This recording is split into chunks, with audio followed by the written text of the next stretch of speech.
situation in Gaza. The Israeli military has agreed to help evacuate babies from a hospital there to a safer facility.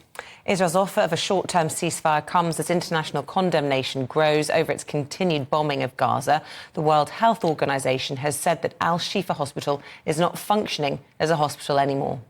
Meanwhile, the French president has called on Israel to agree a ceasefire, saying that there is no justification for bombing civilians. Joining us now, defence editor for the Evening Standard, Robert Fox. Robert, good morning. We look at this the situation about the condemnation of this blanket bombing that is going on. How much longer can Israel continue with that tactic, or how much longer will they continue with that tactic? Well, Prime Minister Netanyahu has said that they will go on for another year. And it's very interesting reading the commentary, the English language commentary in the Israeli press yesterday. Frankly, there were not many that agreed with him. The remarks by President Macron of France, which you've quoted, have had quite a lot of resonance around the world. And of course, the Hamas Medical Authority has been astute in putting out photographs of very small babies in incubators where they say the power has been cut. I think that it cannot go on for much longer for Israel. And I think that the Israeli military seem to sense this. But they're having a tough time because they're really getting down to the hard part of the fight, which is in the tunnels and against the Hamas stay-behind commandos, and still a lot of the command. And that is difficult because there are a lot of civilians down those tunnels as well. It's this ongoing situation around the hospitals that has caused sort of public outcry in the West, certainly, isn't it? And you were saying there that there was talk about whether or not this could continue. Well, the United States have stepped in and said they'd back Israeli claims that actually Hamas are using hospitals as military bases. If they have the support of America, presumably Israel can continue as long as they want to.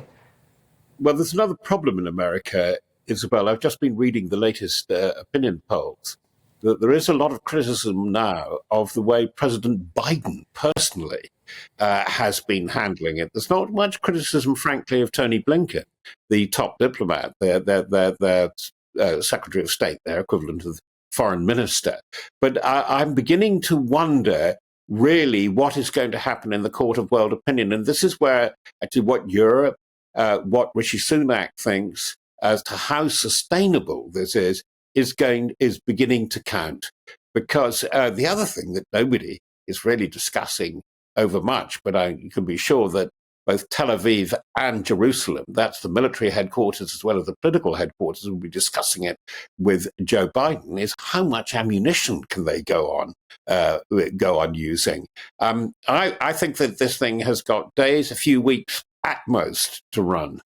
Here's another thing, Robert, and this reflects on all of us. Ukraine, Russia, where's that gone to in the news agenda? Disappeared. It's as if it's finished, that nothing's happening there.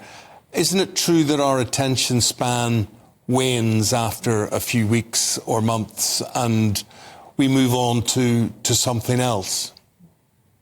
Well, somebody who understands the media very well, like Volodymyr Zelensky, completely understands what you've just been saying, Eamon, and is extremely worried about the support. But I've been talking to military advisors, Brit military advisors, that have been very much involved with Ukraine, and they're very, very keen that Russia should not be allowed to deflect attention from what is going on in Ukraine, where things are at a critical, not severe, but critical stage, that they don't want Russia to take the attention away from Ukraine. Ukraine is preparing to get through a very, very tough winter. They say they can do it, but they say they're going to need a lot of assistance from the West. Okay, Robert Fox, defence editor for the Evening Standard. Always good to get your analysis. Thanks very much indeed for joining us. Yeah. Thank you.